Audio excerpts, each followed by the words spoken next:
Hey everybody, welcome to another edition of Tuesday Talks with Ashley and Angelo.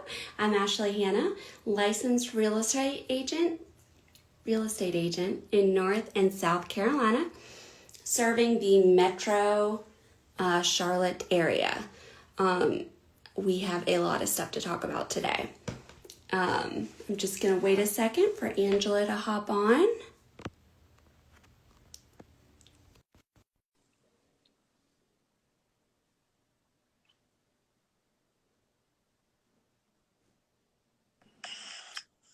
Hey, What's going on? How are you? I'm good. How are you? I am good. I am good. A little crazy today, but and not just in the mortgage world, but just in some personal stuff going on with my houses that I had to handle. I'm just gonna need to clean this off real quick. Hold up. You gotta have that looking There that you go. It's nice and clean. All right. there. So Um, what's up? What's up? What's up? well, I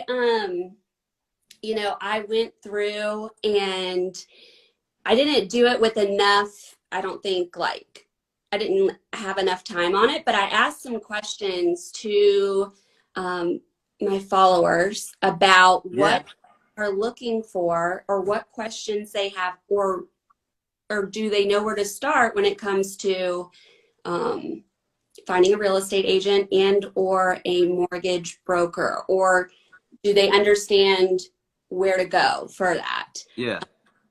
And I think hopefully I'll have some more answers for next week that we can talk about. But I like to kind of check and get a pulse for this every once in a while to make sure that you know we are serving our clients and our prospective clients, and we are serving them in a way that they want to be served, because one of Right. the one of the you know real estate agents, I was reading some articles, are one of the most untrusted professionals.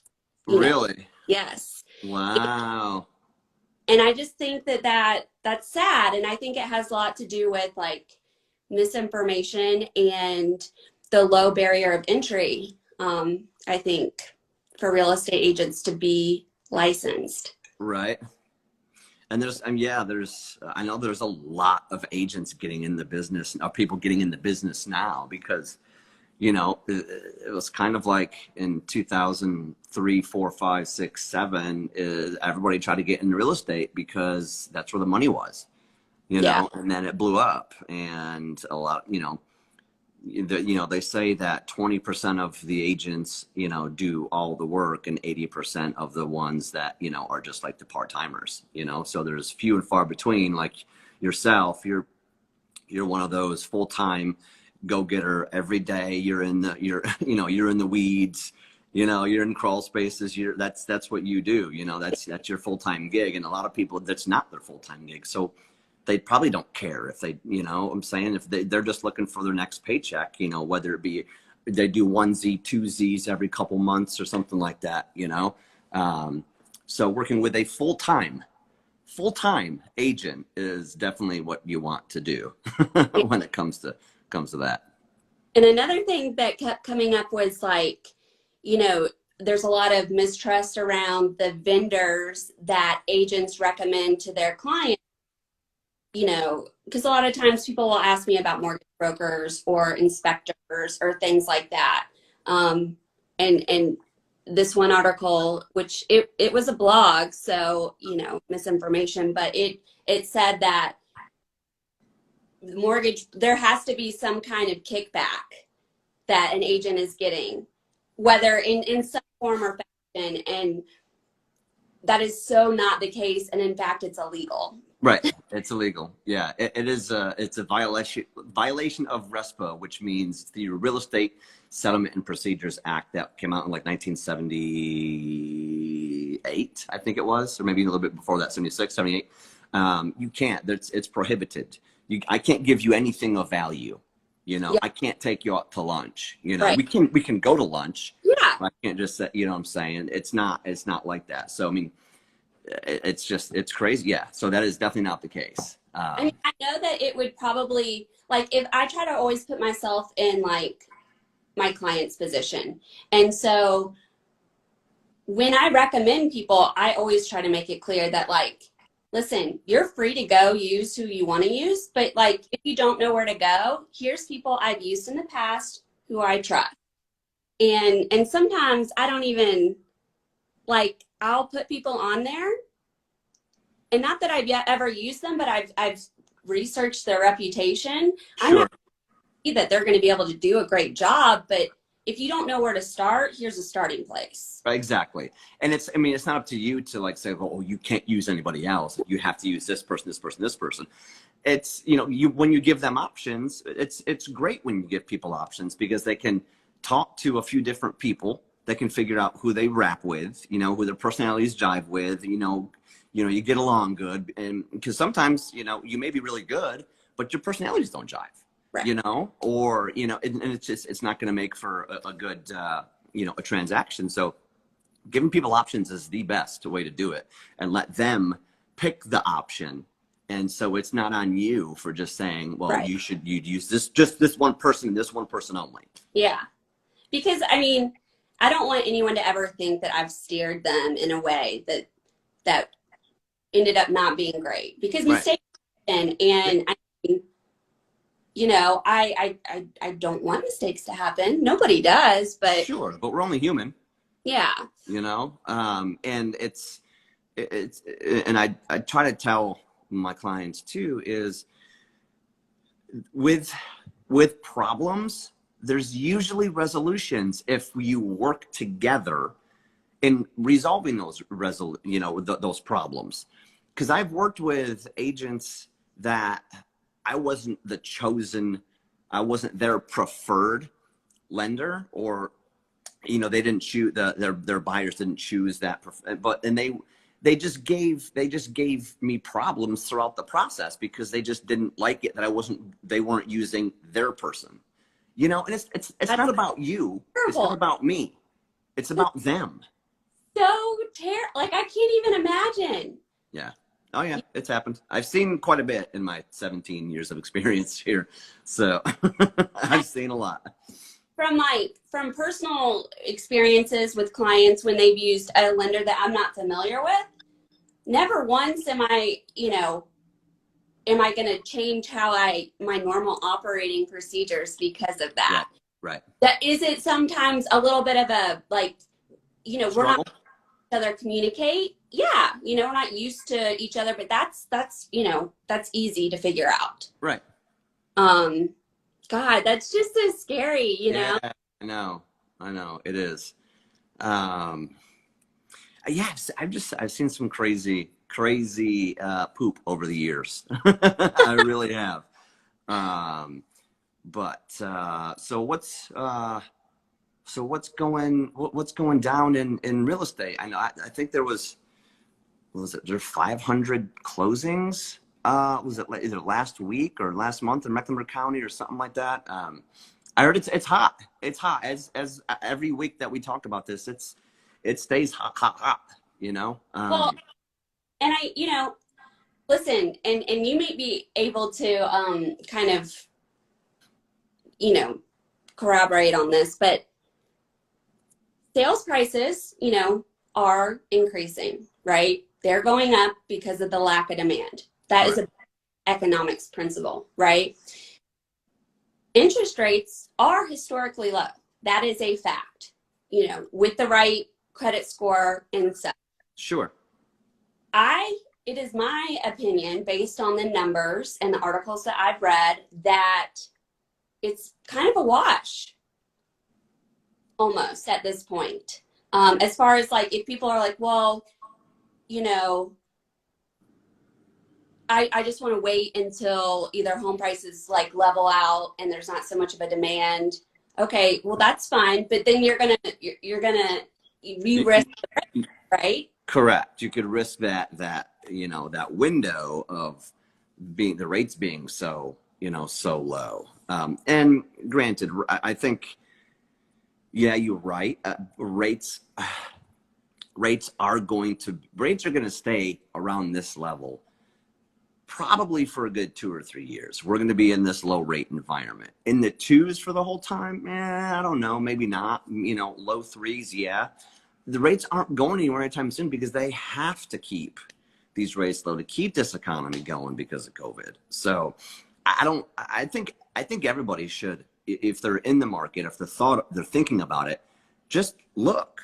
Yeah. Put your feelers out there and just look around. You don't have to do anything. No. But if something comes up, you're like, oh, wow, I really like this property. And then, you know what I'm saying? Start the process. You may find something that you like or that you can't live without.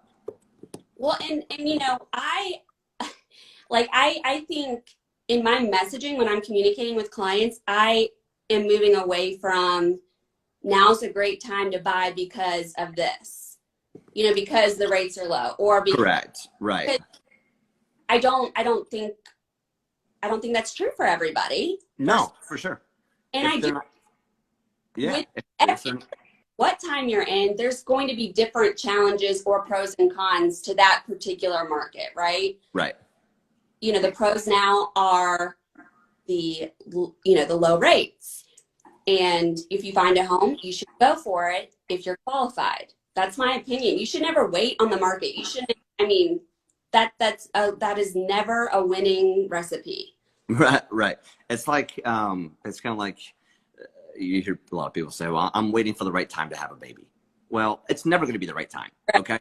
I'm guilty of that. But that's the same philosophy, if me personally, if I'm the mindset, if I want to buy it, if I'm in the market to buy a house, I'm going to look and I'm going to buy. Yeah. And it's not like something, well, I'm not going to buy right now because it's just, there's too much demand and I'm not going to find, okay, fine. Whatever. So be it. Just make sure that you're working with an agent, a mortgage broker that can explain to you the pros and cons of the particular market that you're in, so you can know what to expect. And as long as you understand that, I think it's a good market for anybody if they want it to be. For sure. Oh yeah. Something that I did think was interesting. So a lot of times what I like to look at is, all we hear, there's an inventory crunch, right? So new construction, we need more new construction homes to be built. And they're working on it. And builder confidence is actually at a 35-year high, which is really good, right? It is. But in the same breath, lumber prices have gone up 170% from mid-April. Whoa. So what does that mean? That means that on average, you could see it adding an additional $16,000 to the sales price of a typical new single-family home. $16,000 because of the huge rise in lumber prices and costs. Yeah. Yep. I believe 80%. That's insanity. Yeah. Oh yeah, it is. I've read that same thing too. Like, it just, the costs across the board are becoming higher, which is, increasing prices of everything. Now, last week, the purchase applications rose 6.8% versus the week before on a surprise demand for purchases. It's just people think that now it's everything kind of dies off, and because it's people in school and yada yada yada. Well, it's just so you can't go off historical data to try to predict the market. You just can't. Every year is different. What's that? Especially this year, I feel like. Yeah, correct. Yeah. I think somebody asked a question here. Thompson Investments, do you typically see any short-term price rate impacts during an election cycle, thinking fourth quarter to first quarter? So that's a great question. And I have an answer to that question. I actually spoke to my financial advisor about, in one of my networking groups about this, because he was doing a you know, he was doing about the timing the market, like kind of like you want a time to buy a house, you know, and it's a very common misconception that an election was going to cause either a rate jump or you know, a rate decrease. It's all based on the economy. Everything is, when it comes to rates, it's based on the economy. Now, if they come out with a miracle cure for coronavirus the day after the election, then you know, then yeah, that's definitely gonna sway the markets because people are gonna not be sick anymore.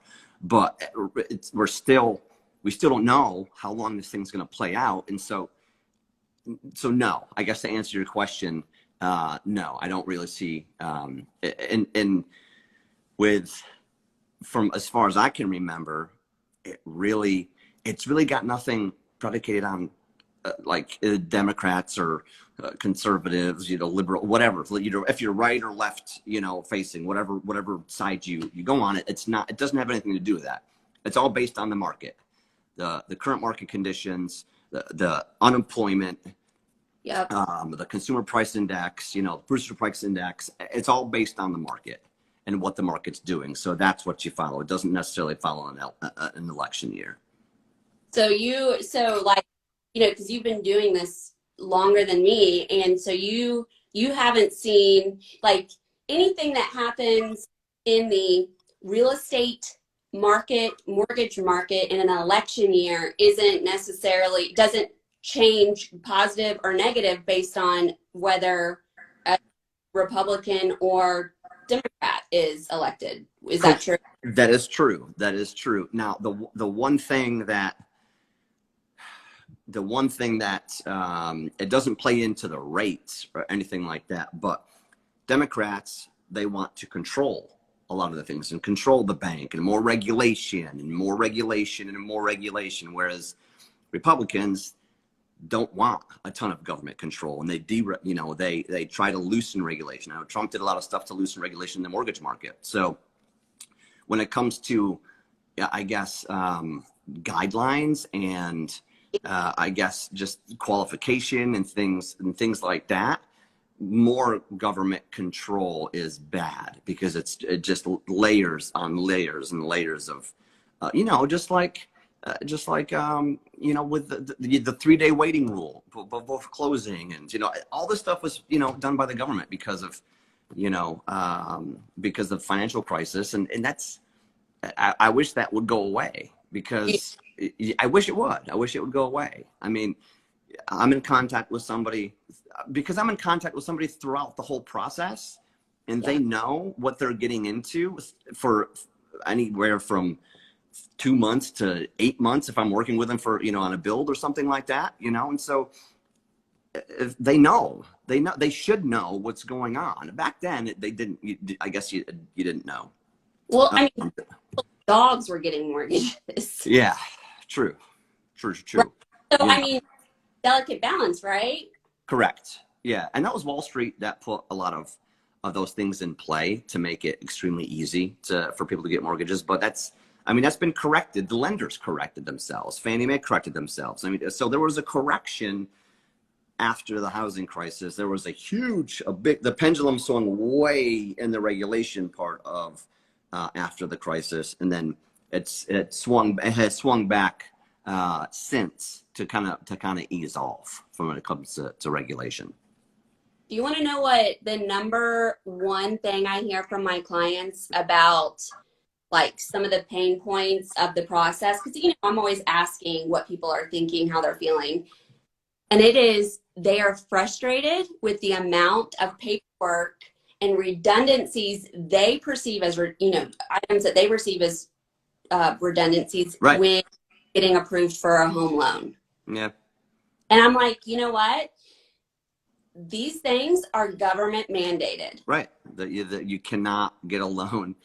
You cannot get a loan without it. I actually had somebody, and this is off topic, but I had somebody call me last week from my website, and he said, "Hey, do you have to pull my credit in order for me to get approved, or to you know, for me to get a home loan?" I was like, "Well, like, do you mean for like pre-qualification?" Or he's like, "No, just period. I want to buy a house and I don't want you to pull my credit." I was like, Oh, yeah, well, that's not here. That is not me. hear that from That's this. that's not here. So yeah, Wow. Okay. so I know we've talked about this before when I say sometimes like, well, I've seen it all. I haven't, and I will never say that I've seen it all because I hear something new, some crazy new crap every day when it comes to, when it comes to real estate. So Well, I feel like it's because, and I watched The Social Dilemma this past weekend. Have you seen that on I Netflix? have I don't know. Huh? Is that Netflix? Yeah, it's on Netflix. It's a Okay. documentary on basically how social media has, and the spread and the how quick it is of disinformation, and so how it's just creating a society that is not always informed, but and I don't know. And I you should watch it. And I Okay. think people have some misconceptions because of stuff that they see on social media, whatever your poison is, and it's not always accurate. For You know, sure. Fake news. yeah. I mean, which is just so scary because, like, I think I just always want to combat that. Like, I want my clients to be the most informed possible, and so I'm always like trying to fact check myself. And I think you do the same thing, Angelo. But it's important to go to a licensed, experienced professional with a track record when you have questions involving things as big as real estate decisions. Correct. Yeah, because once you close on that, once you sign at closing and you walk out of that room, that sucker's yours. Yeah. So you better Don't. any questions that you got, you better have it and get them answered. Yeah. And ask us. Don't ever be scared to ask, because sometimes, like we talked about last week, sometimes we're in that jargon, right? And we're moving pretty fast. And when you're in it, it's hard to, like, sometimes we just get moving fast and we might not go into as much detail as is necessary. Um, I think we both try to, like, be mindful of that, but it still happens. So, like, just ask these questions. Um, so, I thought that's just my little Yeah. tidbit. Um, but I pulled some other like statistics. So the other question I get asked a lot is where do I think home prices are going? Right? Like, I really wish I had a crystal ball. I mean, I don't, but so I am always reading about this. And so there was an article in Keeping Current Matters, which is a real estate publication. They have great information that is well researched and vetted, and they put a graph up, and I shared it on my stories today that gave. So basically, they take polls from all the different industries, right? The Mortgage Broker Association, the National Association of Realtors, uh, CoreLogic, which is another. Yeah, there's a big Yeah. data source. Yep. Yep. Fannie Mae and Zillow. Um, and so I thought it was interesting, the spread. So CoreLogic thinks that prices this is over the next 12 months. CoreLogic thinks that home prices are going to increase by 0.6%. They had the least confidence in increases in sales prices. Yeah, I was gonna say that's a little on the low side. Yeah. Yeah. And then the Mortgage Broker Association was the next lowest one. And they think that real estate prices are going to increase by 3.4% in the next 12 months. Okay, which is good. That's it. I think, That's great. You um, get 3% on your money. yeah, the National Association of Realtors is 4.3% um, increase in the next 12 months on sales prices. Fannie Mae had 4.4% Interesting. increase, Oh wow. and Zillow had 4.8% and they were the highest. They were the most optimistic. Optimistic. Yeah. Interesting. That's You know, interesting.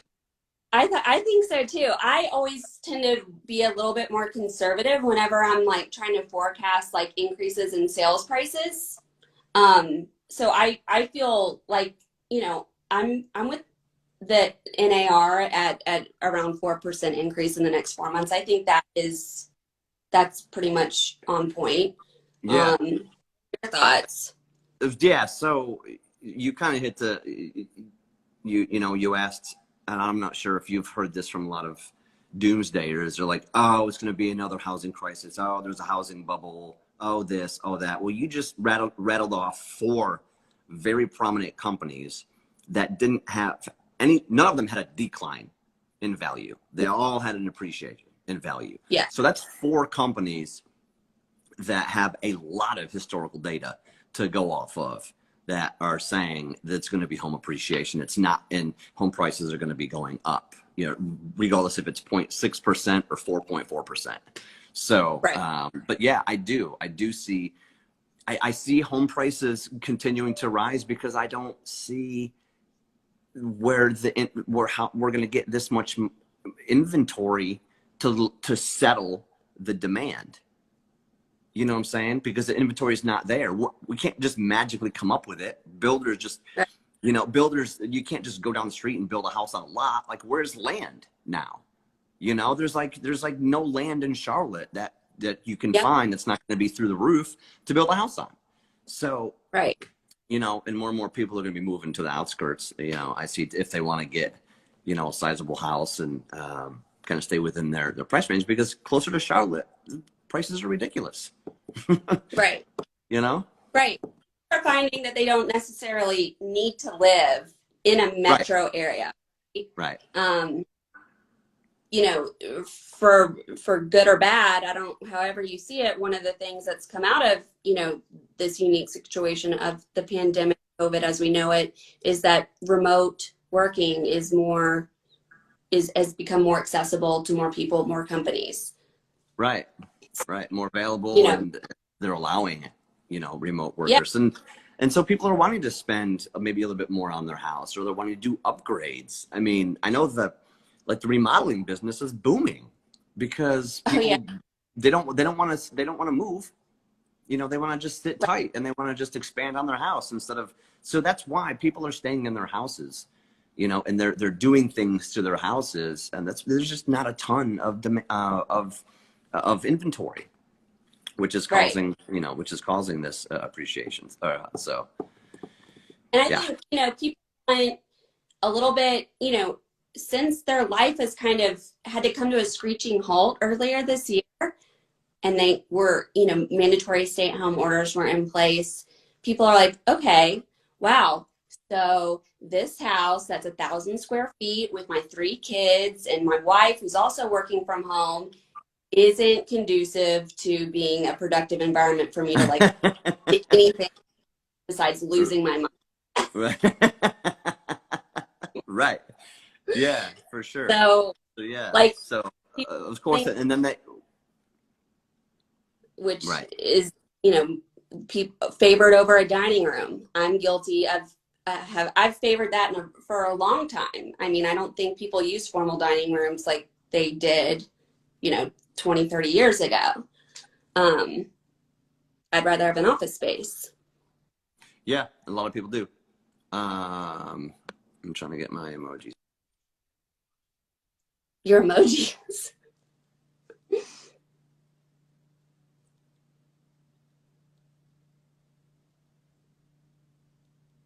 You there? Well, we're having a little bit of a freeze issue with Angelo, but hopefully internet will get better as more people are working from home. But I want to say thank you, as always, for tuning in to this week's edition of Tuesday Talks. And be sure to tune in next week, 1 p.m. Eastern Standard Time. And we'll be going over the latest news in the real estate industry. And as always, please feel free to ask us any questions that you'd like us to answer. And if you like this, please make sure you leave us a comment. We really appreciate that, and share it with your friends. Hope you all have a great week.